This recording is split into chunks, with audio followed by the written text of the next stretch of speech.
Hello there, it is Annette, and I am here with Renee Rivera. Hello, friends. Glad you're joining us today. Hi, Annette. Hi. I just wanted to do a little feedback on the quote that we had going today.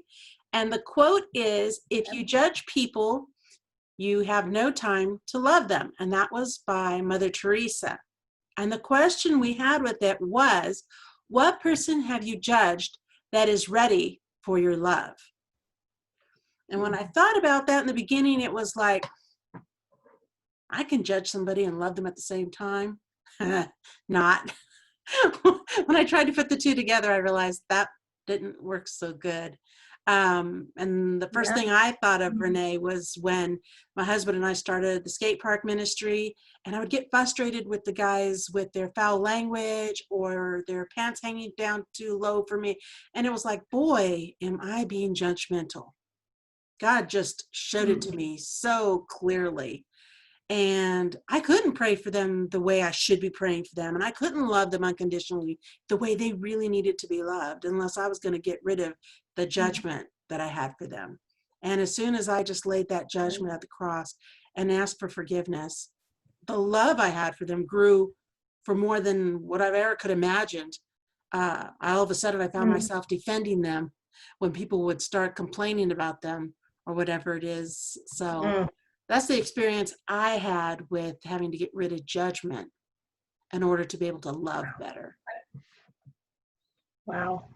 I can resonate with that for sure. How's that? When you shared this, and as you were speaking, what came to mind was, and my heart's pounding because it's being transparent of who have I judged the most. I mean, I could have gone real simple and just give you a real patsy answer, but what comes to mind is anyone that's perpetrated, anyone that has done a sexual crime or a sexual act against someone that was not welcome.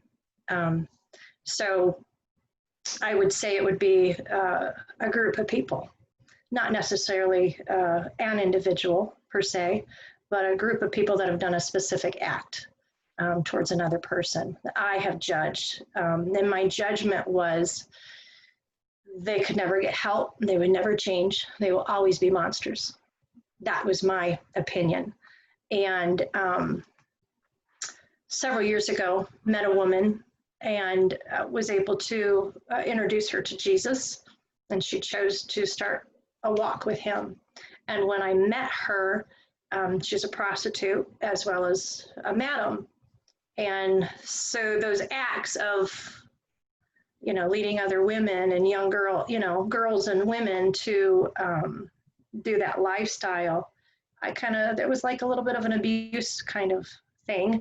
And then obviously someone having abused me, I put that judgment on anybody else in the future. They're just bad people, avoid them. They aren't to be loved. They're to be shunned.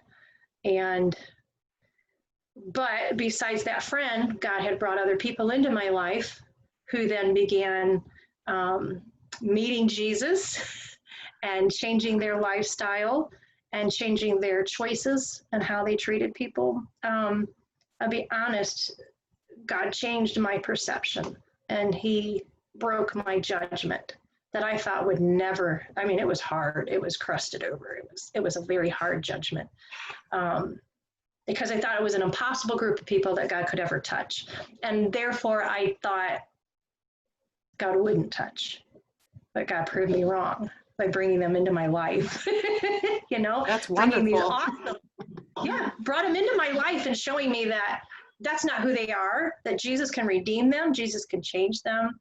Each one of us, he can change us from actions we've previously done to be a completely different creature. And so several folks who have this in their past, they're good friends of mine that I'm chatting with regularly, who I hug, who I love, who I pray for.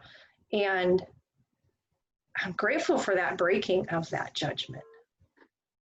And I'm grateful for the opportunity to love them and to tell them my story, even when I first met them, what my opinion was, and that I was grateful that God broke me. I would have missed some really good people in my life had I kept the judgment up.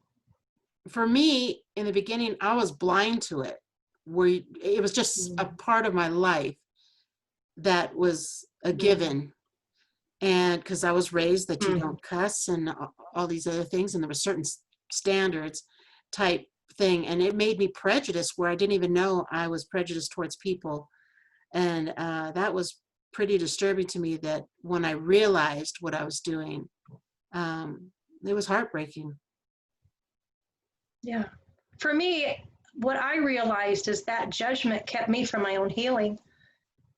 You know, I had healing from my own sexual abuse, but there was another layer of healing I still needed to go through, and that was learning how to forgive others, forgive my own abuser, being able to forgive the rest of the world and anything that they've ever done, you know. So there was a whole nother level of healing I still needed to go through that I was refusing.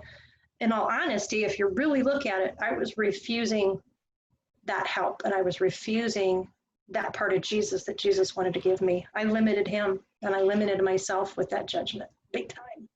So good question. Geez. I didn't think too much of the question when I typed it out, but when I went back to look at it, the questions for this week, that's when it was like, you know what, maybe I can go live with Renee, and we bounce it off of each other and then share it with those that are watching right now, to go ahead and share below what you've learned, maybe what judgment you're walking through right now that you need to get rid of so that you can love more fully, and or one from your Right. past that you had walked through. We'd love to hear from everybody, right, Renee? Oh, yes, please. Oh, And yes. if it's something you don't want to post, if you don't want to post it publicly, private message us as well. It's a conversation we'd love to have. Absolutely. Definitely. All right. Right. Well, everybody have a great day, and Renee and I will catch you again. Bye-bye.